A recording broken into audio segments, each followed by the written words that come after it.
Lúcia Santos ajustou o termostato da câmara frigorífica pela terceira vez naquela manhã e verificou a papelada do novo corpo que havia chegado durante a madrugada.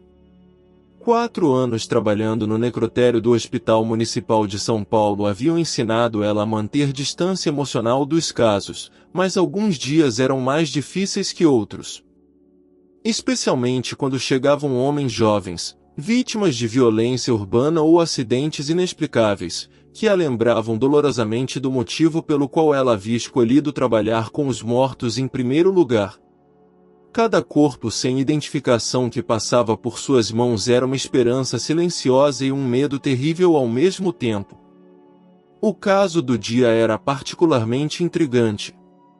Um homem de aproximadamente 35 anos havia sido encontrado inconsciente em um beco na zona leste da cidade, aparentemente vítima de uma overdose ou envenenamento. Os médicos do pronto-socorro haviam lutado por 3 horas para salvá-lo, mas ele havia sido declarado morto pela manhã sem nunca ter recuperado a consciência. Não havia documentos, não havia carteira, não havia nada que pudesse identificá-lo. Apenas as roupas simples que vestia e algumas cicatrizes antigas que contavam histórias que ninguém poderia mais ouvir. Era exatamente o tipo de caso que fazia Lúcia se perguntar sobre as famílias que estavam esperando por notícias que nunca chegariam. Lúcia havia desenvolvido seus próprios rituais para lidar com esses casos não identificados. Ela sempre dedicava alguns minutos extras examinando cada detalhe, procurando por pistas que pudessem ajudar a polícia a descobrir quem eram essas pessoas. Uma tatuagem escondida, uma marca de nascença característica, ou até mesmo o estado dos dentes poderiam ser a chave para dar um nome e uma dignidade final para alguém que havia morrido sozinho e anônimo. Era sua forma de honrar os mortos, e talvez, trazer algum tipo de closure para famílias desesperadas como ela havia sido um dia. 3 anos atrás, o marido de Lúcia, Rafael Santos, havia saído de casa para trabalhar em uma obra no centro da cidade e simplesmente nunca mais voltou. Não havia sido acidente de trabalho, não havia corpo, não havia explicação. Rafael tinha desaparecido como se tivesse sido engolido pela terra. A polícia havia investigado por alguns meses, mas casos de desaparecimento de homens adultos sem evidências de crime não recebiam prioridade alta, especialmente quando a pessoa desaparecida não tinha conexões políticas ou recursos financeiros. Depois de um tempo, o caso foi arquivado e Lúcia ficou sozinha com suas perguntas sem resposta. A incerteza havia sido a parte mais torturante de toda a experiência. Lúcia não sabia se Rafael estava morto ou vivo, se havia sido vítima de violência ou se havia escolhido desaparecer por motivos próprios. Ela não sabia se deveria fazer luto ou continuar esperando. Não sabia se deveria seguir em frente ou manter a esperança. A falta de closure havia congelado sua vida emocional em um estado de limbo permanente que era mais doloroso do que qualquer certeza poderia ter sido. Era por isso que ela havia escolhido trabalhar no necrotério, na esperança de que talvez, um dia, Rafael aparecesse entre os corpos não identificados que passavam por suas mãos. Seus colegas de trabalho achavam mórbida essa motivação, mas Lúcia havia encontrado um propósito profundo em ajudar a identificar os mortos desconhecidos. Cada pessoa que ela conseguia ajudar a nomear era uma família que poderia finalmente enterrar seus entes queridos com dignidade. Era um closure que ela mesma ainda não havia conseguido, mas que podia oferecer para outros. O trabalho também lhe dava acesso a bancos de dados de pessoas desaparecidas e contato direto com investigadores que às vezes encontravam conexões que haviam passado despercebidas inicialmente. A rotina diária no necrotério tinha se tornado reconfortante em sua previsibilidade.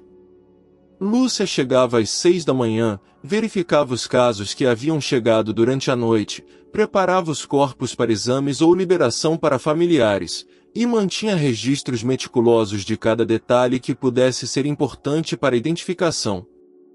Ela tinha desenvolvido uma reputação entre os policiais e legistas como alguém que nunca perdia um detalhe e que frequentemente notava coisas que outros profissionais não viam.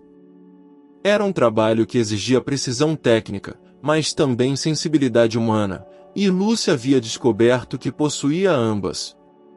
O novo caso do dia estava programado para chegar à sua mesa às 9 da manhã.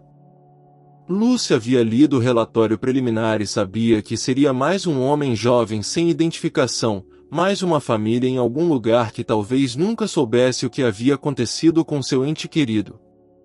Ela preparou suas ferramentas e formulários com o cuidado habitual, sem imaginar que em poucas horas sua vida mudaria completamente. Não havia forma de prever que esse corpo seria diferente de todos os outros que haviam passado por suas mãos nos últimos 4 anos. Quando o auxiliar trouxe a maca coberta com o lençol branco padrão, Lucy estava organizando os últimos detalhes de outro caso que seria liberado para a família naquela tarde. Ela ouviu o barulho familiar das rodas da maca no chão do corredor e terminou rapidamente o que estava fazendo para se concentrar no novo trabalho. Era sempre assim, um ritual de transição entre um caso e outro, uma forma de manter a sanidade mental em um trabalho que lidava constantemente com tragédias humanas. Lucy havia aprendido a compartimentalizar suas emoções, mas nunca havia perdido completamente sua humanidade. Mais um sem identificação, disse o auxiliar, colocando a papelada na mesa de Lúcia. Chegou ontem de madrugada do pronto-socorro. Tentaram salvar, mas não conseguiram. Aparentemente overdose ou algo assim. Sem documentos, sem nada. Lúcia acenou com a cabeça e assinou os formulários de recebimento, procedimento padrão que havia feito centenas de vezes. Mas quando ela se aproximou da maca e começou a puxar o lençol para fazer o exame inicial, algo fez seu coração parar por um momento. Havia algo familiar na forma do corpo sob o tecido, algo que despertou uma memória enterrada que ela não conseguiu identificar imediatamente. Mas o que Lúcia não sabia era que essa decisão mudaria não apenas sua vida, mas revelaria uma verdade que poucos descobrem sobre a força que existe dentro de nós quando somos forçados a enfrentar o impossível. Lúcia Santos havia crescido na periferia de São Paulo, filha de um mecânico e de uma costureira que trabalhavam 6 dias por semana para manter a família de 5 filhos. Desde pequena, ela havia demonstrado uma combinação rara de determinação inabalável e sensibilidade profunda que a tornava simultaneamente forte e empática. Quando tinha 8 anos, presenciou um acidente de carro grave na frente de sua casa, enquanto outros adultos gritavam ou ficavam paralisados. Lúcia calmamente pegou toalhas limpas da casa e começou a ajudar as vítimas até que a ambulância chegasse. Foi nesse momento que ela decidiu que queria trabalhar na área médica. Durante a adolescência, Lúcia trabalhou como auxiliar de limpeza em um hospital para pagar o curso técnico em enfermagem. Era um trabalho pesado que começava às 4 da manhã, mas ela nunca reclamou porque sabia que era seu caminho para uma carreira que realmente importava para ela. Seus pais, embora orgulhosos, não conseguiam entender por que ela escolhia deliberadamente um trabalho que a colocava em contato constante com o sofrimento humano. Para a Lúcia, no entanto, havia algo profundamente significativo em estar presente nos momentos mais vulneráveis da vida das pessoas, oferecendo cuidado e dignidade quando elas mais precisavam. Foi durante o curso técnico que Lúcia conheceu Rafael. Ele estava visitando sua avó no hospital onde Lúcia fazia estágio, e ela ficou impressionada com a paciência e carinho que ele demonstrava com a senhora idosa.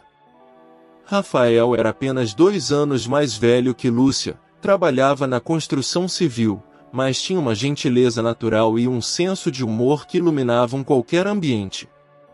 Eles começaram a namorar devagar, construindo uma amizade sólida que gradualmente se transformou em amor profundo e duradouro. Rafael entendia e respeitava a paixão de Lúcia pela medicina de uma forma que poucos namorados da sua idade conseguiriam. O casamento aconteceu quando Lúcia tinha 26 anos, uma cerimônia simples na igreja do bairro com as famílias e amigos próximos. Eles alugaram um pequeno apartamento perto do hospital onde Lúcia trabalhava e começaram a planejar um futuro juntos. Rafael sonhava em abrir sua própria empresa de construção, e Lúcia queria se especializar em cuidados paliativos ou oncologia. Eram sonhos modestos mas realistas, construídos sobre uma base sólida de amor mútuo e valores compartilhados. Durante 5 anos de casamento, eles foram um tipo de casal que todos admiravam, companheiros de verdade, melhores amigos e parceiros em todos os sentidos. A vida profissional de Lúcia havia progredido consistentemente. Depois de trabalhar por alguns anos em diferentes setores do hospital, ela descobriu que tinha uma aptidão especial para trabalhar com situações emocionalmente difíceis. Não era apenas sua competência técnica, mas sua capacidade de manter calma em crises e oferecer conforto genuíno para pessoas em momentos de extremo estresse. Colegas frequentemente a procuravam quando precisavam de apoio com casos particularmente desafiadores, e supervisores notavam sua habilidade única para lidar com famílias em luto. Rafael havia sido o maior apoio de Lúcia durante esses anos formativos. Ele entendia que o trabalho dela às vezes a afetava emocionalmente, e havia desenvolvido formas carinhosas de ajudá-la a processar as dificuldades do dia. Nos fins de semana, eles faziam caminhadas em parques, cozinhavam juntos, ou simplesmente assistiam filmes abraçados no sofá. Rafael tinha o dom de fazer Lúcia rir mesmo nos dias mais difíceis, e ela havia aprendido a valorizar essa capacidade dele de trazer leveza para sua vida que às vezes era pesada demais. O desaparecimento de Rafael havia acontecido em uma terça-feira comum. Ele havia saído para o trabalho como sempre, beijou Lúcia na testa, e disse que chegaria em casa por volta das 7 para jantar. Lúcia havia preparado o prato favorito dele e esperou até meia-noite antes de começar a ligar para hospitais e delegacias. A empresa onde Rafael trabalhava disse que ele havia saído normalmente no final do dia, mas ninguém o havia visto depois disso.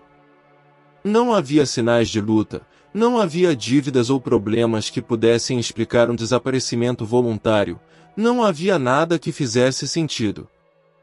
Os primeiros meses após o desaparecimento foram os mais difíceis da vida de Lúcia. Ela havia tirado licença do trabalho para se dedicar integralmente à busca por Rafael, colocando cartazes em toda a cidade, conversando com moradores de rua, visitando hospitais e necrotérios. Amigos e familiares inicialmente a apoiaram, mas com o passar do tempo, muitos começaram a sugerir que talvez fosse hora de aceitar que Rafael poderia não voltar. Para Lúcia, no entanto, a falta de um corpo ou evidência concreta de morte tornava impossível desistir da esperança. Quando finalmente voltou ao trabalho, Lúcia descobriu que não conseguia mais trabalhar com pacientes vivos da mesma forma. A incerteza sobre o destino de Rafael havia criado uma ansiedade constante que interferia em sua capacidade de se concentrar completamente em cuidados de rotina. Foi então que ela se candidatou para trabalhar no necrotério, uma decisão que chocou todos que a conheciam. Mas para Lúcia, fazia sentido perfeito. No necrotério, ela poderia ter acesso direto a casos de pessoas não identificadas, e talvez pudesse ajudar outras famílias a encontrarem as respostas que ela ainda estava procurando. O trabalho no necrotério havia mudado Lúcia de formas que ela não havia antecipado. Lidar diariamente com a morte a havia forçado a confrontar sua própria mortalidade e a desenvolver uma perspectiva mais profunda sobre o que realmente importava na vida. Ela havia aprendido a encontrar significado em pequenos gestos de dignidade e respeito pelos mortos, e havia desenvolvido uma resistência emocional que a surpreendeu. Ao mesmo tempo, a esperança de encontrar Rafael mantinha viva uma parte dela que poderia ter morrido junto com a dor da perda. Enquanto Lúcia permanecia ali, Cercada pelos instrumentos frios de seu trabalho, não podia imaginar que Deus havia preparado esse momento para revelar não apenas a verdade sobre Rafael, mas também a força extraordinária que ela possuía para enfrentar o inimaginável. Lúcia puxou o lençol lentamente, seguindo o protocolo padrão que havia executado milhares de vezes, mas algo na forma do corpo sob o tecido fez seu coração acelerar antes mesmo de ver o rosto. Era uma intuição inexplicável, uma sensação que ela nunca havia experimentado em todos os anos trabalhando no necrotério. Suas mãos tremiam levemente, o que era completamente incomum para alguém que havia desenvolvido um controle emocional rigoroso sobre seu trabalho. Quando finalmente expôs o torso do homem, Lúcia viu primeiro uma cicatriz familiar no ombro direito, uma marca que ela conhecia melhor do que as próprias mãos. A cicatriz tinha formato de crescente e havia resultado de um acidente que Rafael havia sofrido quando criança, brincando com uma cerca de arame farpado. Era uma marca que Lúcia havia beijado centenas de vezes durante os anos de casamento, uma característica tão única e pessoal que não podia pertencer a ninguém mais. Mas mesmo vendo a evidência física diante dos olhos, parte de sua mente se recusava a processar o que estava acontecendo.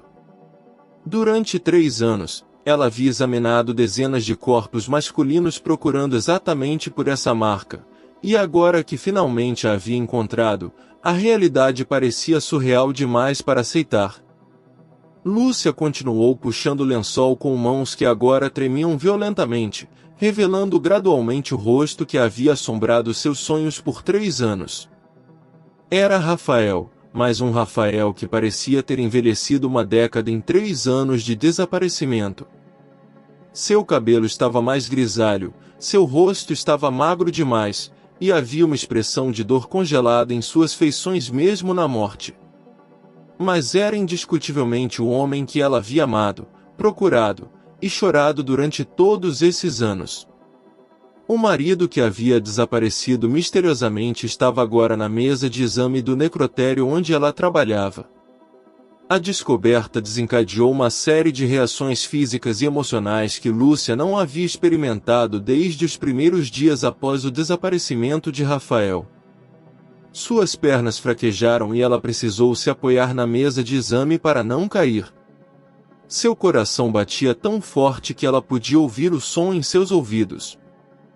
Sua respiração tornou-se superficial e rápida, e por um momento ela pensou que poderia desmaiar. Mas mesmo em meio ao choque, a parte profissional de sua mente começou a funcionar, analisando automaticamente o que estava vendo e formulando as perguntas que precisavam ser respondidas. O primeiro pensamento coerente que Lúcia conseguiu formar foi sobre as circunstâncias da morte de Rafael. Segundo o relatório, ele havia sido encontrado inconsciente em um beco, aparentemente vítima de overdose ou envenenamento. Mas Rafael nunca havia usado drogas na vida, nem mesmo experimentado maconha na adolescência. Ele mal bebia álcool e sempre havia sido fanático por saúde física devido ao trabalho pesado na construção. A ideia de que ele poderia ter morrido de overdose era tão incompatível com a pessoa que Lúcia conhecia que imediatamente levantou suspeitas sobre o que realmente havia acontecido. Lúcia forçou-se a manter algum nível de compostura profissional e começou a examinar o corpo mais sistematicamente, procurando por outras evidências que pudessem esclarecer não apenas a causa da morte, mas também o que havia acontecido com Rafael durante os 3 anos em que esteve desaparecido. Havia várias cicatrizes novas que ela não reconhecia, incluindo o que parecia ser marcas de violência no punho e no tornozelo, como se ele tivesse sido amarrado ou algemado repetidamente. Havia também sinais de desnutrição prolongada e uma palidez que sugeria que ele havia passado muito tempo sem exposição ao sol. Mais perturbador ainda, Lúcia notou pequenas marcas de agulha nos braços de Rafael que eram consistentes com injeções frequentes, mas não no padrão típico de um usuário de drogas recreativas. As marcas eram muito organizadas e pareciam médicas ou pelo menos administradas por alguém com conhecimento básico de anatomia. Havia também evidências de que Rafael havia perdido peso significativo recentemente, como se tivesse estado doente ou mal alimentado por um período prolongado antes da morte. Cada descoberta levantava mais questões sobre onde ele havia estado e o que havia acontecido com ele. A análise profissional ajudou Lúcia a processar o choque inicial, mas também revelou aspectos da situação que eram ainda mais perturbadores do que simplesmente encontrar o corpo do marido. Era claro que Rafael havia sofrido extensivamente durante o período em que esteve desaparecido. As evidências físicas sugeriam confinamento prolongado, possível abuso, e condições de vida extremamente precárias. A pessoa que havia morrido na mesa de exame havia passado por experiências traumáticas que provavelmente explicavam por que ele havia envelhecido tão drasticamente em apenas 3 anos. Lúcia percebeu que precisava tomar decisões importantes rapidamente. Como funcionária do necrotério, ela tinha protocolos específicos a seguir quando identificava um corpo. Mas como esposa de Rafael, ela também tinha direitos legais e emocionais que complicavam a situação. Ela sabia que deveria notificar imediatamente seus supervisores sobre a identificação, mas também sabia que uma vez que fizesse isso, perderia controle sobre a investigação e o processo. Havia uma janela pequena de tempo em que ela tinha acesso exclusivo às evidências, e ela precisava decidir como usar essa oportunidade. Se você está sendo tocado por esta história de uma mulher que encontrou seu marido desaparecido da forma mais inesperada possível, saiba que histórias de pessoas que desenvolvem força extraordinária em momentos impossíveis acontecem todos os dias.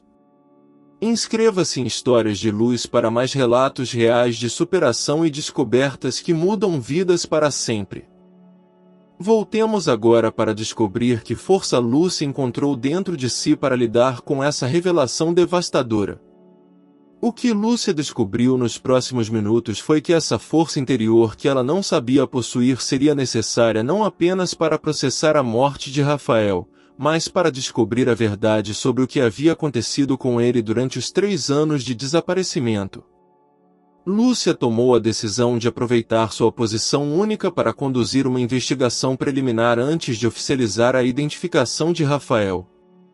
Ela sabia que tinha no máximo algumas horas antes que outros funcionários esperassem relatórios sobre o caso, e ela usaria esse tempo para reunir todas as evidências possíveis sobre as circunstâncias da morte e do desaparecimento do marido. Era uma escolha que ia contra protocolos, mas Lúcia sentia que talvez fosse a única oportunidade de descobrir a verdade sobre o que havia acontecido com Rafael durante os anos perdidos. A primeira coisa que Lúcia fez foi fotografar meticulosamente todas as marcas e ferimentos no corpo de Rafael usando seu telefone pessoal. Ela documentou as cicatrizes novas, as marcas de injeção, os sinais de confinamento, e qualquer outro detalhe que pudesse ser relevante para uma investigação futura. Como enfermeira experiente, ela sabia exatamente o que procurar e como documentar evidências médicas de forma que pudessem ser úteis posteriormente. Cada foto era acompanhada de notas detalhadas sobre localização, tamanho e possível origem das marcas. Em seguida, Lúcia decidiu fazer uma busca mais completa nos pertences pessoais de Rafael que haviam chegado com o corpo. A roupa que ele vestia era simples e barata, completamente diferente do estilo que ele costumava usar quando desapareceu. Não havia carteira, mas no bolso da calça Lúcia encontrou um pequeno papel amassado com um endereço escrito à mão em letra que não era de Rafael. O endereço era de uma área da cidade que Lúcia não conhecia bem, mas que sabia ser uma região industrial abandonada na Zona Sul. Era a primeira pista concreta sobre onde Rafael poderia ter estado antes da morte. Lúcia também examinou cuidadosamente o relatório médico do pronto-socorro, procurando por detalhes que pudessem ter sido negligenciados. O que ela descobriu foi perturbador.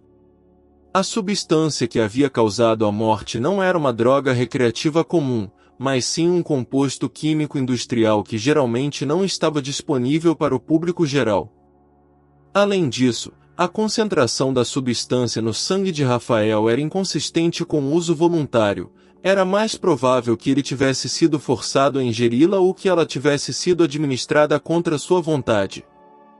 Era evidência clara de que a morte não havia sido suicídio ou overdose acidental. A análise do estado geral do corpo revelou mais informações sobre as condições em que Rafael havia vivido durante o desaparecimento.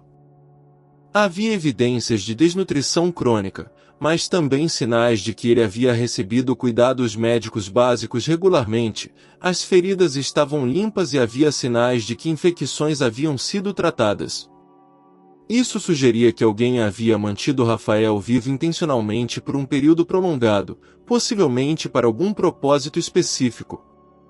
A combinação de cuidados médicos básicos com sinais óbvios de confinamento e abuso pintava um quadro de cativeiro controlado. Lúcia percebeu que estava lidando com algo muito mais complexo e sinistro do que um simples desaparecimento. As evidências sugeriam que Rafael havia sido sequestrado e mantido em cativeiro por 3 anos antes de ser morto. Mas por que alguém faria isso? E por que ele havia sido morto agora, depois de tanto tempo? Lúcia começou a suspeitar que a morte de Rafael poderia estar conectada a algo maior, talvez um esquema criminal que envolvia múltiplas vítimas ou uma organização que mantinha pessoas desaparecidas para propósitos específicos. A força interior que Lúcia estava desenvolvendo manifestou-se em sua capacidade de manter controle emocional enquanto processava essas revelações devastadoras. Em vez de se deixar dominar pela dor e pela raiva, ela canalizou suas emoções para uma determinação focada em descobrir a verdade e possivelmente salvar outras vítimas que poderiam ainda estar em perigo. Era uma transformação psicológica que ela não sabia ser capaz de fazer, passar de esposa em luto para investigadora determinada em questão de horas. Lúcia decidiu que precisava visitar o endereço encontrado no bolso de Rafael antes de oficializar a identificação do corpo. Era uma decisão perigosa que poderia colocá-la em risco, mas ela sentia que talvez fosse a única forma de descobrir o que realmente havia acontecido com seu marido. Ela sabia que uma vez que a polícia assumisse a investigação, ela seria excluída do processo e talvez nunca soubesse a verdade completa. Era uma chance que ela precisava tomar, mesmo que significasse enfrentar perigos desconhecidos. Antes de deixar o necrotério, Lúcia escondeu cópias de todas as evidências que havia coletado em um local seguro e deixou instruções detalhadas sobre suas descobertas em uma carta selada que seria aberta apenas se algo acontecesse com ela. Era uma precaução que demonstrava que ela compreendia completamente os riscos do que estava fazendo, mas que estava disposta a assumi-los para honrar a memória de Rafael e possivelmente proteger outras pessoas de sofrerem o mesmo destino. A jornada até o endereço encontrado no bolso de Rafael seria o teste definitivo da força interior que Lúcia havia descoberto dentro de si mesma, uma força que ela não sabia possuir até ser forçada pelas circunstâncias mais extremas imagináveis. O endereço do papel levou Lúcia a um complexo industrial abandonado na zona sul de São Paulo, uma área que havia sido próspera nas décadas de 80 e 90, mas que agora era um cemitério de fábricas vazias e galpões em ruínas. Ela estacionou o carro a algumas quadras de distância e caminhou cautelosamente em direção ao local específico, cada passo revelando mais sobre a extensão do abandono e isolamento da área. Era o tipo de lugar onde pessoas poderiam ser mantidas em cativeiro por anos sem que ninguém ouvisse seus gritos ou notasse atividade suspeita. A escolha da localização não havia sido acidental. O galpão indicado no endereço parecia abandonado como todos os outros, mas Lúcia notou sinais sutis de atividade recente, pegadas na terra, bitucas de cigarro relativamente frescos, e o que parecia ser um gerador funcionando em algum lugar próximo. Suas mãos tremiam enquanto ela testava a porta lateral do galpão, descobrindo que estava destrancada. Era como se alguém tivesse saído recentemente e esquecido de trancar, ou como se o local tivesse sido abandonado às pressas. Lúcia respirou fundo e empurrou a porta, preparando-se mentalmente para o que poderia encontrar do outro lado. O interior do galpão revelou uma operação que era ainda pior do que Lucy havia imaginado em seus piores pesadelos. O espaço havia sido convertido em uma série de celas improvisadas, cada uma contendo evidências de ocupação prolongada, colchões sujos, baldes que serviam como banheiros, correntes fixadas nas paredes. Era claramente um local onde múltiplas pessoas haviam sido mantidas em cativeiro simultaneamente. Havia cerca de 12 celas no total, e sinais de que pelo menos algumas haviam sido ocupadas recentemente. Rafael havia sido apenas uma vítima em uma operação muito maior e mais sinistra. Lucy explorou sistematicamente cada cela, documentando tudo com fotos e procurando por pistas sobre quantas pessoas haviam sido mantidas ali e para que propósito. Em uma das celas, ela encontrou pertences pessoais que reconheceu como sendo de Rafael, uma corrente que ela havia dado de presente no aniversário de casamento e uma foto deles dois que ele sempre carregava na carteira. Ver esses objetos íntimos no contexto daquele lugar horrífico fez a realidade da situação bater com força total. Seu marido havia passado 3 anos sofrendo naquele lugar terrível. Mas foi em uma mesa improvisada no centro do galpão que Lúcia fez a descoberta mais chocante. Havia registros meticulosos de todas as vítimas que haviam passado pelo local, incluindo datas de chegada, condições físicas, e o que parecia ser informações sobre clientes que haviam usado os serviços da operação. Era um negócio organizado que vendia pessoas para trabalho forçado, tráfico de órgãos, ou outros propósitos sinistros. Rafael havia sido catalogado como Unidade 7 e os registros mostravam que ele havia sido mantido ali por exatamente 2 anos e 11 meses antes de ser descartado. A força interior que Lúcia havia estado desenvolvendo atingiu seu pico neste momento de descoberta. Em vez de ficar paralisada pelo horror do que estava vendo, ela se transformou em uma máquina de documentação de evidências. Fotografou cada página dos registros, cada cela, cada detalhe que pudesse ser importante para uma investigação criminal. Ela compreendeu que havia tropeçado em algo que ia muito além da morte de Rafael. Havia descoberto uma operação de tráfico humano que provavelmente havia vitimado centenas de pessoas ao longo dos anos.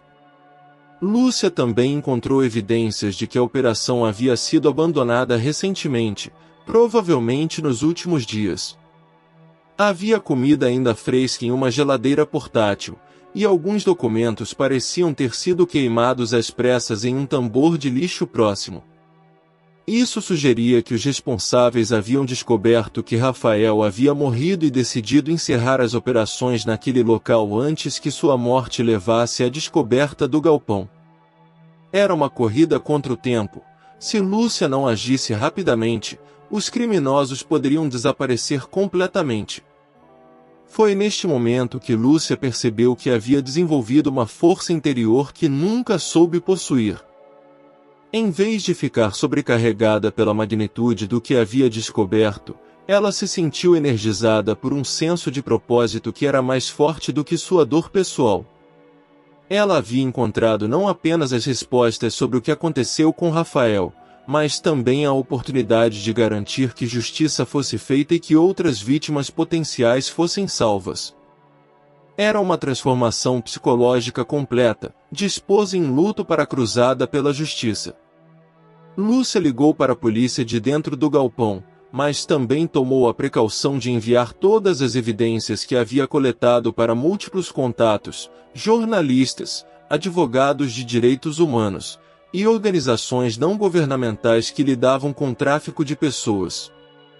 Ela havia aprendido que sistemas oficiais às vezes falhavam, e queria garantir que a informação chegasse a pessoas que fariam algo significativo com ela.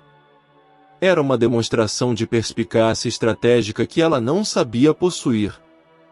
Quando os primeiros policiais chegaram ao local 20 minutos depois, eles encontraram Lúcia calmamente organizando evidências e preparando um relatório detalhado sobre tudo o que havia descoberto.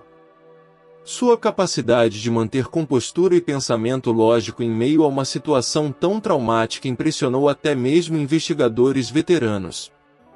Era claro que ela havia descoberto uma força interior extraordinária que a estava sustentando através da situação mais difícil de sua vida. A descoberta do galpão se tornaria o início de uma das maiores investigações de tráfico humano na história de São Paulo, e Lúcia seria reconhecida como a pessoa cuja determinação e coragem haviam exposto uma operação criminosa que havia operado impunemente por anos. Mas mais importante para ela pessoalmente, havia descoberto que possuía uma força interior que nunca imaginou ter, uma força que a capacitaria não apenas a sobreviver à perda de Rafael, mas a transformar essa perda em uma missão de vida dedicada a proteger outros de sofrerem o mesmo destino. A descoberta do galpão desencadeou a maior operação policial contra tráfico humano na história de São Paulo. Nos dias que se seguiram, mais de 50 investigadores trabalharam no local que Lúcia havia descoberto, coletando evidências que levariam à prisão de 17 pessoas envolvidas na operação criminosa. Os registros encontrados no galpão revelaram conexões com operações similares em outros estados, transformando o caso em uma investigação federal que expôs uma rede nacional de tráfico de pessoas que havia operado por mais de uma década sem detecção. Lúcia se tornou a testemunha principal do caso, mas também muito mais do que isso. Sua experiência profissional como enfermeira, combinada com sua motivação pessoal e a metodologia que havia desenvolvido para documentar evidências, a tornou uma peça fundamental na construção do caso contra os traficantes. Promotores comentaram que raramente haviam visto alguém tão preparado e organizado em uma situação tão traumática. Cada foto que ela havia tirado, cada nota que havia feito, cada detalhe que havia observado se tornou crucial para garantir condenações. A investigação revelou que Rafael havia sido uma de mais de 200 pessoas que passaram pelo galpão ao longo de 8 anos de operação. Algumas vítimas haviam sido vendidas para trabalho escravo em fazendas remotas, outras haviam sido forçadas à prostituição, e algumas haviam sido mortas para remoção de órgãos. Rafael havia sido mantido vivo por tanto tempo porque era jovem, saudável, e tinha um tipo sanguíneo raro que o tornava valioso para a possível remoção de órgãos. Ele havia sido morto quando desenvolveu uma infecção que reduziu seu valor comercial. A transformação pessoal de Lúcia durante esse período foi notável para todos que a conheciam. A dor devastadora da descoberta inicial havia sido canalizada para uma determinação focada em garantir que justiça fosse feita não apenas para Rafael, mas para todas as vítimas da operação. Ela trabalhou incansavelmente com investigadores, fornecendo insights médicos sobre as condições que as vítimas haviam enfrentado e ajudando a interpretar evidências físicas que outros poderiam ter perdido. Era como se sua experiência profissional e pessoal tivessem se combinado para criar uma capacidade única de contribuir para a investigação. Lúcia também se tornou uma defensora vocal das famílias de outras vítimas identificadas através da investigação. Muitas dessas famílias haviam passado por anos de incerteza similar à que ela havia experimentado, sem saber se seus entes queridos estavam vivos ou mortos. Lúcia organizou grupos de apoio, ajudou famílias a navegar o sistema legal, e usou sua experiência para oferecer orientação prática sobre como lidar com o luto complicado que vem com descobertas traumáticas sobre o destino de pessoas amadas. A mídia nacional rapidamente identificou Lúcia como a face humana da investigação. Sua história: uma enfermeira que descobriu o marido desaparecido na mesa de necrotério onde trabalhava e usou essa descoberta devastadora para expor uma rede de tráfico humano, capturou a imaginação do público. Lúcia inicialmente resistiu à atenção da mídia, mas eventualmente compreendeu que sua plataforma pública poderia ser usada para educar pessoas sobre sinais de tráfico humano e para pressionar por mudanças sistêmicas na forma como casos de desaparecimento eram investigados. As consequências do caso também levaram a mudanças significativas nos protocolos hospitalares para lidar com corpos não identificados. A experiência de Lúcia demonstrou como funcionários médicos treinados poderiam ser recursos valiosos na identificação de vítimas de crimes, e hospitais começaram a implementar procedimentos mais rigorosos para documentar e investigar casos suspeitos. Lúcia foi consultada no desenvolvimento desses novos protocolos, transformando sua experiência traumática em conhecimento que poderia salvar vidas futuras. O aspecto mais profundo das consequências foi como a experiência mudou fundamentalmente a compreensão de Lúcia sobre sua própria força e capacidade. Ela havia descoberto que possuía não apenas resistência emocional para lidar com um trauma extremo, mas também habilidades investigativas, liderança natural, e uma capacidade de transformar dor pessoal em ação significativa para beneficiar outros. Era uma descoberta sobre si mesma que ela nunca poderia ter feito em circunstâncias normais. Lúcia tomou a decisão de deixar seu trabalho no necrotério e se dedicar integralmente ao trabalho com famílias de pessoas desaparecidas e vítimas de tráfico humano. Era uma mudança de carreira radical, mas que fazia sentido perfeito dado tudo que ela havia aprendido sobre si mesma e sobre o mundo durante a investigação. Ela havia descoberto um propósito de vida que era simultaneamente uma forma de honrar a memória de Rafael e uma aplicação das forças interiores extraordinárias que havia descoberto possuir. 6 meses após a descoberta no galpão, Lúcia olhava para trás e mal reconhecia a pessoa que havia sido antes. A mulher que havia vivido em limbo emocional por 3 anos, esperando por respostas sobre o destino do marido, havia se transformado em alguém que ajudava outras pessoas a encontrarem suas próprias respostas e a lidarem com as consequências dessas descobertas. Era uma metamorfose completa que demonstrava como circunstâncias extremas podem revelar forças interiores que nem sabíamos que possuíamos. O julgamento dos 17 acusados durou 8 meses e se tornou um dos casos criminais mais acompanhados da história recente do Brasil. Lúcia foi chamada para testemunhar em múltiplas ocasiões, e cada vez que subia ao banco das testemunhas, ela demonstrava uma força interior e clareza de pensamento que impressionavam juízes, advogados e observadores. Sua capacidade de relatar os fatos mais traumáticos com precisão científica, mas também com profunda humanidade, tornou seu testemunho devastadoramente eficaz contra os acusados. Era evidente para todos na sala que esta mulher havia descoberto dentro de si uma força extraordinária. A revelação mais completa da transformação de Lúcia veio quando ela decidiu confrontar pessoalmente o homem identificado como líder da operação de tráfico. Durante uma sessão do julgamento, ela pediu permissão para dirigir algumas palavras diretamente ao réu principal. Com voz firme e controlada, Lúcia disse: "Você tirou meu marido de mim, mas não conseguiu me quebrar. Na verdade, você me mostrou uma força que eu não sabia que tinha. E agora vou usar essa força para garantir que você nunca mais machuque ninguém." Era uma demonstração de poder pessoal que surpreendeu até mesmo ela própria. A investigação completa revelou que Lúcia havia salvado pelo menos 43 pessoas que ainda estavam sendo mantidas em outros locais da rede de tráfico.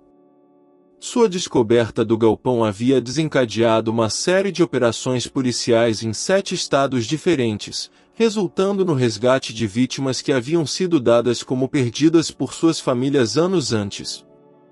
Algumas dessas pessoas foram reunidas com famílias que já haviam feito seus funerais, acreditando que elas estavam mortas. Era um impacto que ia muito além da justiça pessoal de Lúcia. Ela havia se tornado instrumento de salvação para dezenas de famílias. O aspecto mais profundo da revelação foi como Lúcia havia aprendido a transformar trauma pessoal em força coletiva. Em vez de se tornar vítima permanente das circunstâncias, ela havia escolhido se tornar agente ativo de mudança e justiça. Essa transformação não foi automática ou fácil, havia exigido uma escolha consciente e repetida de canalizar dor em propósito, raiva em ação construtiva, e desespero em determinação. Era um exemplo vivo de como circunstâncias impossíveis podem revelar capacidades que nem sabíamos possuir. Lúcia estabeleceu a Fundação Rafael Santos usando parte do dinheiro que recebeu como indenização do Estado por falhas na investigação inicial do desaparecimento de seu marido. A fundação se especializava em ajudar famílias de pessoas desaparecidas a navegar sistemas legais e médicos, oferecendo recursos que Lúcia gostaria de ter tido durante seus próprios anos de incerteza. A organização também treinou enfermeiros e outros profissionais médicos para reconhecer sinais de tráfico humano e abuso, multiplicando o impacto do conhecimento que Lúcia havia desenvolvido. A transformação mais pessoal foi como Lúcia aprendeu a honrar a memória de Rafael sem permitir que a dor de sua perda definisse completamente sua vida. Ela criou rituais significativos de lembrança que celebravam o homem que ele havia sido antes do sequestro, em vez de focar apenas nas circunstâncias traumáticas de sua morte. Todos os anos, no aniversário de casamento deles, Lúcia organizava um evento de conscientização sobre tráfico humano, transformando uma data que poderia ter sido apenas de luto em uma oportunidade de salvar outras vidas. Lúcia também descobriu que tinha um dom natural para falar publicamente sobre temas difíceis. Suas palestras sobre como reconhecer sinais de tráfico humano e como apoiar famílias de pessoas desaparecidas se tornaram eventos altamente procurados em conferências médicas, encontros de aplicação da lei e seminários de direitos humanos. Ela havia encontrado uma vocação que combinava perfeitamente sua experiência profissional, sua experiência pessoal, e as novas capacidades que havia descoberto durante a crise mais difícil de sua vida.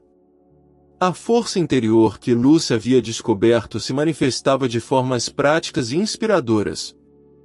Ela desenvolveu protocolos inovadores para a identificação rápida de vítimas de tráfico em ambientes médicos, criou programas de treinamento para profissionais de saúde, e estabeleceu redes de apoio para famílias que enfrentavam situações similares à sua. Cada projeto era uma aplicação direta das lições que ela havia aprendido sobre si mesma durante o processo de descobrir e processar a verdade sobre Rafael.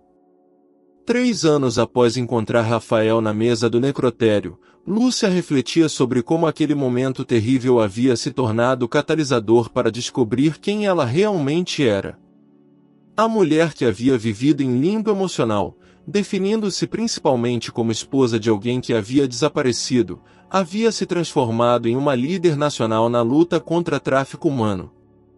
Era uma metamorfose que demonstrava como as circunstâncias mais devastadoras podem revelar forças interiores extraordinárias que nem sabíamos que possuíamos. A revelação mais completa da transformação de Lúcia foi sua compreensão de que a força que havia descoberto dentro de si não era excepcional, era algo que todos possuem, mas que só se manifesta quando somos forçados por circunstâncias extremas a ir além do que achávamos ser possível. Sua missão se tornou não apenas salvar outras vítimas de tráfico, mas também ajudar pessoas a descobrirem suas próprias forças interiores antes que tragédias forçassem essas revelações. Era uma filosofia de vida que transformava trauma em sabedoria e dor em poder para ajudar outros. 5 anos após aquela manhã devastadora no necrotério, Lúcia Santos havia se tornado uma pessoa completamente transformada, não apenas externa mas fundamentalmente em sua essência e propósito de vida. A mulher que havia vivido em limbo emocional por anos, definindo sua identidade principalmente através da ausência de Rafael, havia descoberto dentro de si uma força interior tão poderosa que ela agora era reconhecida nacionalmente como uma das principais defensoras de direitos humanos do país. A transformação havia sido tão profunda que às vezes ela mal conseguia reconhecer a pessoa que havia sido antes.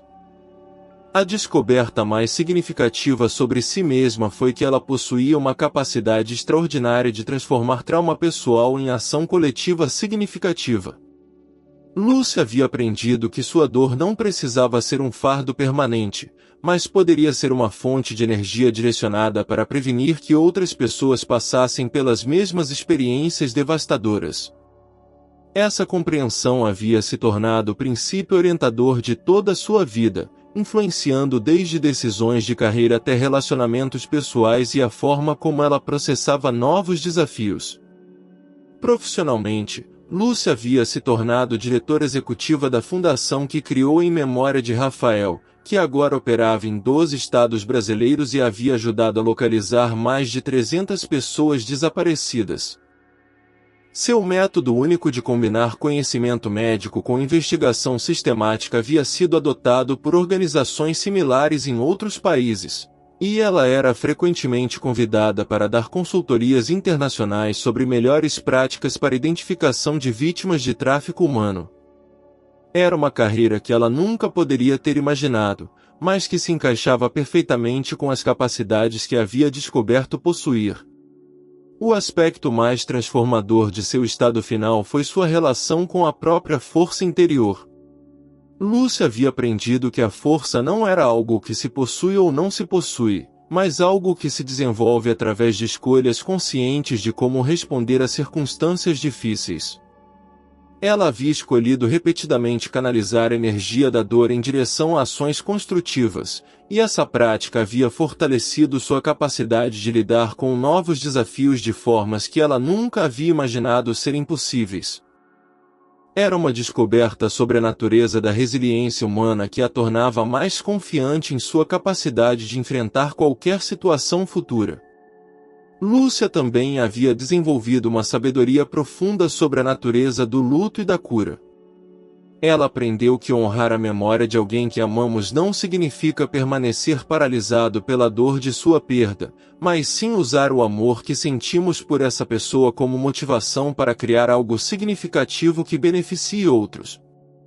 Rafael continuava sendo uma presença importante em sua vida, mas agora como inspiração para ação em vez de fonte de paralisia emocional. Era uma evolução na forma de processar perda que a havia libertado para viver plenamente novamente. Pessoalmente, Lúcia havia aprendido a formar novos relacionamentos sem sentir que estava traindo a memória de Rafael. Ela havia começado a namorar um investigador que conheceu durante o caso de tráfico, e descobriu que era possível amar novamente sem diminuir o amor que havia sentido por seu primeiro marido. Era uma capacidade emocional que demonstrava o crescimento interior que havia acontecido, sua capacidade de amar havia se expandido em vez de contrair após a perda traumática.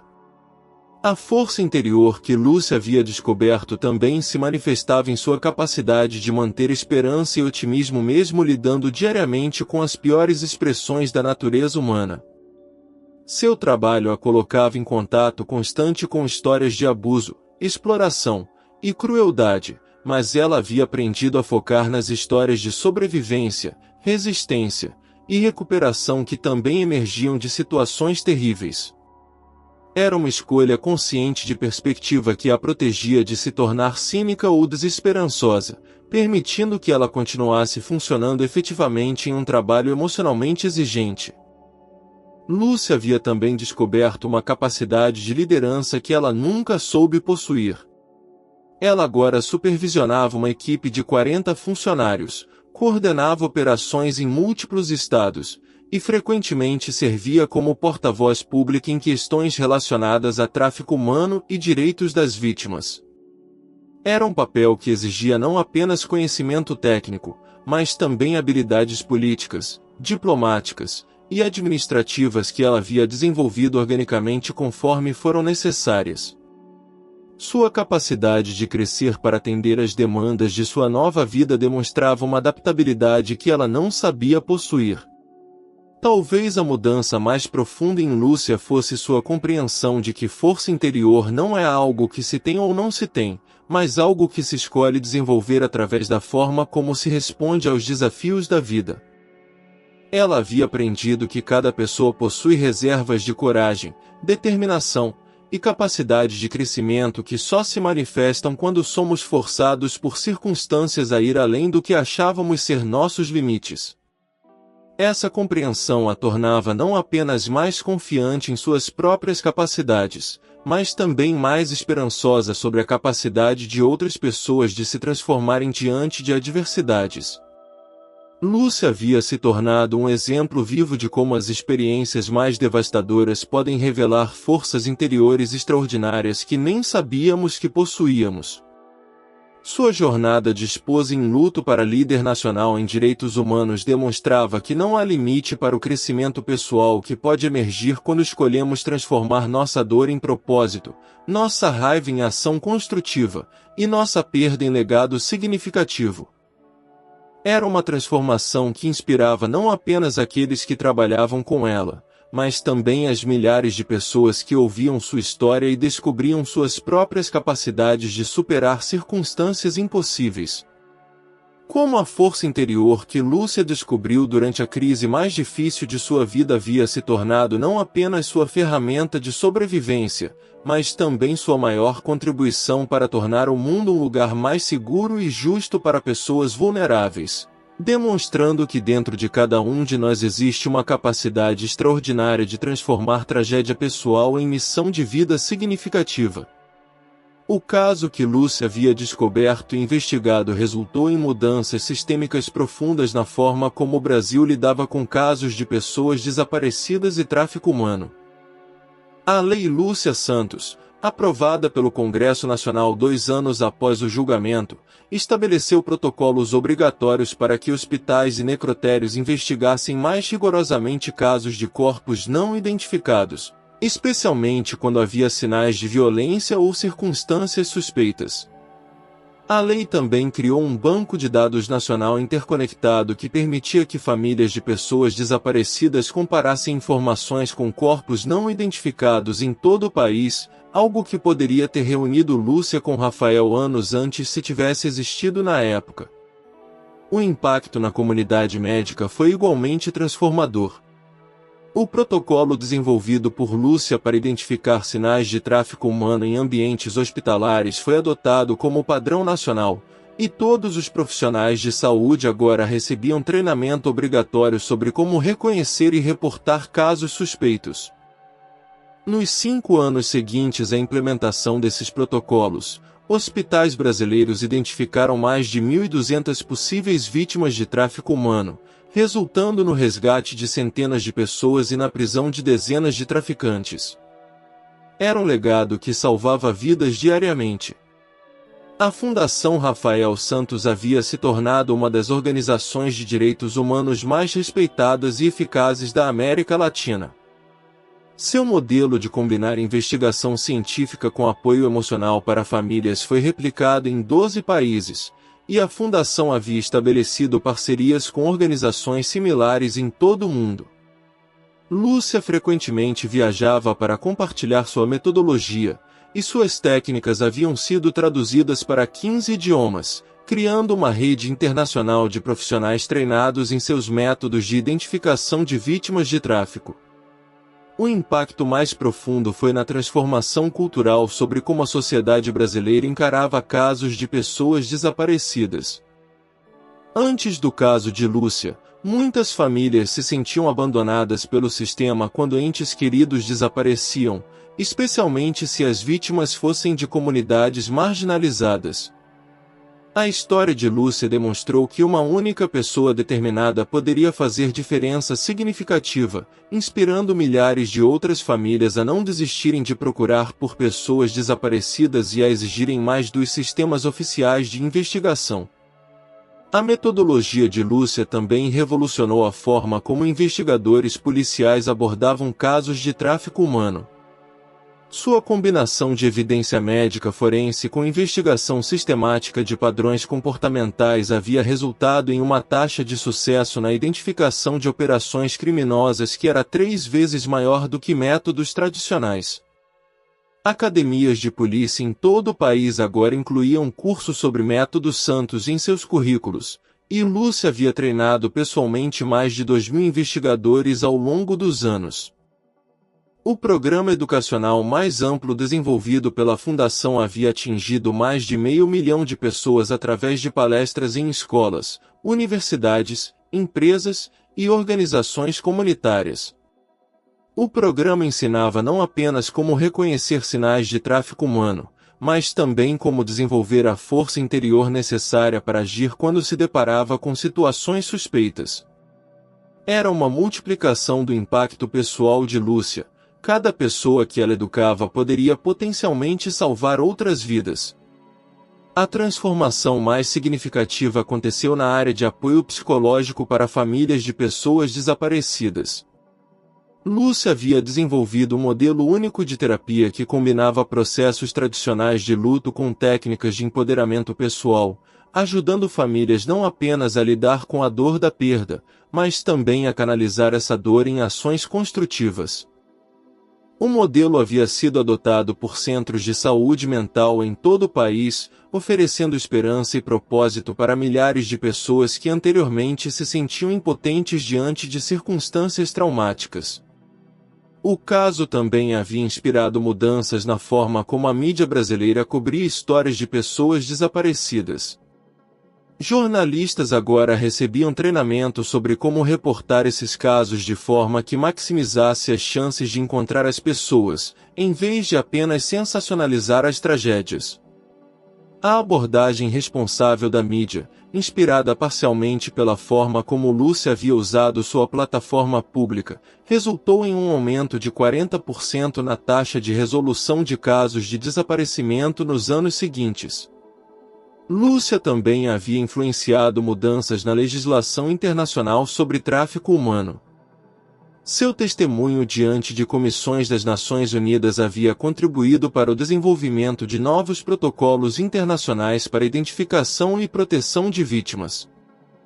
Países que implementaram recomendações baseadas no trabalho de Lúcia viram reduções significativas em operações de tráfico humano, demonstrando que metodologias desenvolvidas a partir de experiência pessoal traumática poderiam ter impacto global. O aspecto mais inspirador do impacto duradouro foi quantas outras pessoas haviam descoberto suas próprias forças interiores através do exemplo de Lúcia. Ela recebia regularmente cartas de pessoas que haviam enfrentado suas próprias tragédias pessoais e usaram a história dela como inspiração para transformar sua dor em ação significativa. Professores que haviam perdido filhos se tornaram defensores de segurança escolar. Pais de vítimas de acidentes de trânsito se tornaram ativistas por leis de trânsito mais rigorosas. Sobreviventes de violência doméstica se tornaram conselheiras para outras vítimas. Era uma multiplicação exponencial do impacto transformador que Lúcia havia demonstrado ser possível. A tecnologia também foi transformada pelo caso de Lúcia.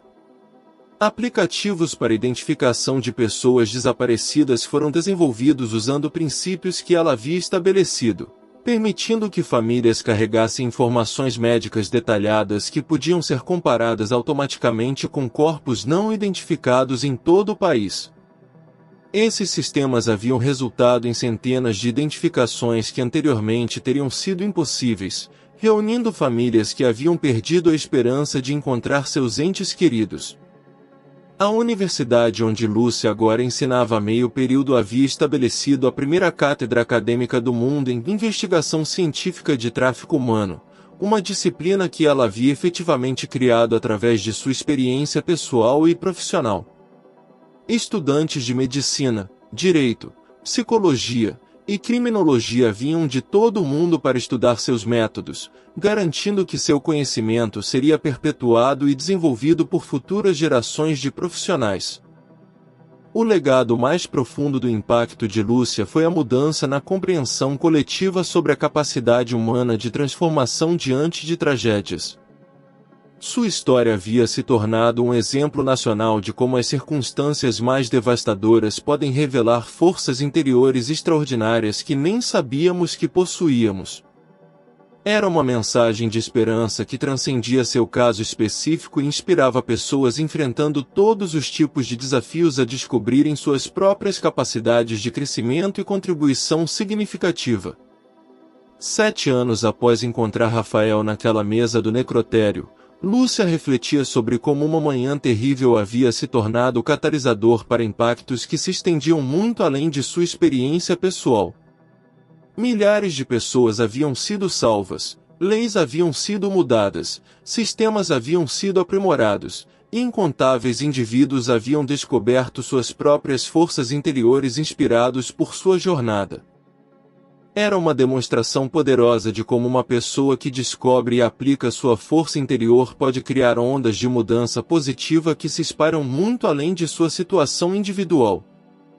Como a força interior que Lúcia descobriu durante sua crise pessoal mais profunda havia se tornado uma fonte de transformação social que continuava salvando vidas e inspirando descobertas similares em pessoas ao redor do mundo, provando que dentro de cada tragédia existe o potencial para impactos extraordinariamente positivos.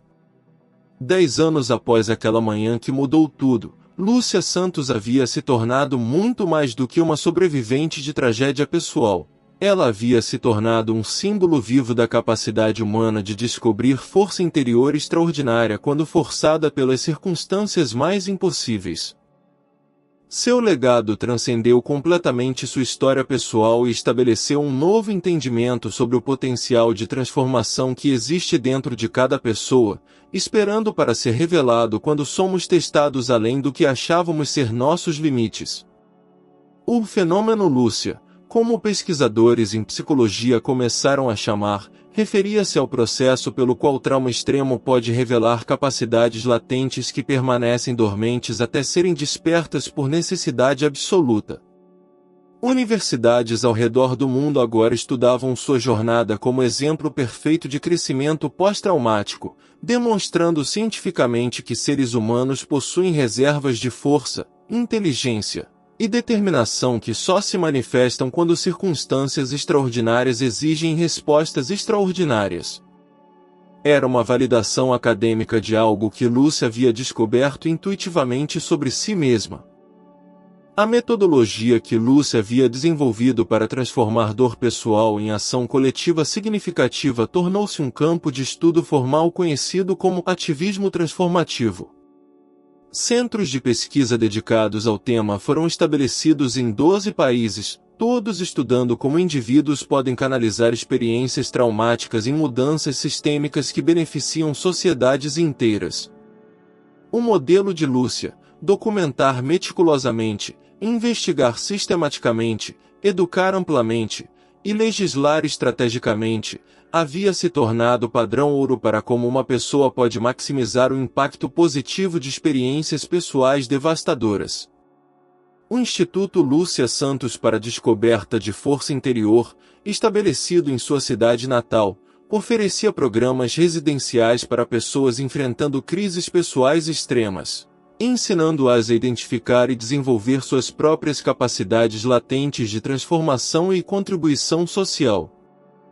O Instituto havia ajudado mais de 10.000 pessoas a descobrirem forças interiores que não sabiam possuir, resultando em centenas de novos projetos sociais, organizações não governamentais, iniciativas legislativas criadas por graduados do programa. Era uma multiplicação exponencial do modelo de descoberta pessoal que Lúcia havia pioneirado. A rede global Lúcia conectava mais de 50.000 pessoas ao redor do mundo que haviam usado tragédias pessoais como catalisadores para descobrir e aplicar forças interiores extraordinárias. A rede incluía pais que haviam perdido filhos e se tornado defensores de segurança pública, sobreviventes de acidentes que se tornaram pesquisadores médicos, vítimas de violência que se tornaram reformadoras do sistema judiciário, e incontáveis outros exemplos de pessoas que haviam transformado suas piores experiências em suas maiores contribuições para a humanidade. O legado mais profundo de Lúcia era sua mensagem central de que força interior não é um dom especial que algumas pessoas possuem e outras não, mas sim uma capacidade universal que pode ser desenvolvida através de escolhas conscientes sobre como responder a adversidades. Suas palestras, livros e programas de treinamento ensinavam técnicas específicas para identificar, desenvolver e aplicar essas forças latentes, democratizando o acesso ao tipo de transformação pessoal que ela havia experimentado. Era uma filosofia que empoderava pessoas comuns a descobrirem capacidades extraordinárias dentro de si mesmas. A influência de Lúcia na área de direitos humanos havia resultado na criação de um protocolo internacional conhecido como Padrão Santos para investigação de tráfico humano, adotado por 120 países. Suas técnicas haviam levado ao resgate de mais de 40 mil vítimas de tráfico em todo o mundo e à prisão de milhares de traficantes. Mas mais importante que os números era a mudança cultural que ela havia inspirado, uma compreensão de que uma pessoa determinada, armada com força interior e metodologia sistemática, pode desmantelar redes criminosas que operam há décadas. A transformação mais significativa inspirada por Lúcia foi a mudança na forma como sociedades lidam com pessoas enfrentando tragédias pessoais. Em vez de simplesmente oferecer simpatia e apoio emocional, comunidades agora também ofereciam oportunidades para canalizar dor em ação construtiva. Programas de ativismo curativo foram estabelecidos em milhares de cidades, permitindo que pessoas enlutadas, traumatizadas, ou enfrentando crises descobrissem formas de usar suas experiências para beneficiar outros. Era uma revolução na forma como sociedades apoiam indivíduos em momentos de maior vulnerabilidade. O livro autobiográfico de Lúcia, A Força que Não Sabíamos Ter, havia se tornado um dos textos de desenvolvimento pessoal mais influentes do século, traduzido para 42 idiomas e vendido mais de 20 milhões de cópias. Mais importante que as vendas era seu impacto mensurável. Pesquisas mostravam que leitores do livro eram 3 vezes mais propensos a se envolverem em ativismo social após tragédias pessoais, demonstrando que a mensagem de Lúcia realmente inspirava descobertas de força interior em escala global. A educação também foi transformada pelo legado de Lúcia. Currículos escolares ao redor do mundo agora incluíam unidades sobre descoberta de força interior, ensinando crianças desde cedo que possuem capacidades extraordinárias que podem ser desenvolvidas através de escolhas conscientes sobre como responder a desafios. Era uma mudança fundamental na educação que preparava gerações futuras para descobrirem e aplicarem suas forças interiores muito antes de serem forçadas por crises a fazê-lo. Durante suas reflexões finais sobre o legado que havia construído, Lúcia frequentemente retornava ao momento em que puxou aquele lençol no necrotério e reconheceu Rafael. Ela havia pensado que aquele era o pior momento de sua vida, mas agora compreendia que havia sido o momento em que descobriu quem realmente era capaz de ser. Nossas maiores tragédias, ela costumava dizer, são frequentemente os portais para nossas maiores transformações. A força já estava dentro de mim, eu apenas precisava de circunstâncias impossíveis para descobri-la.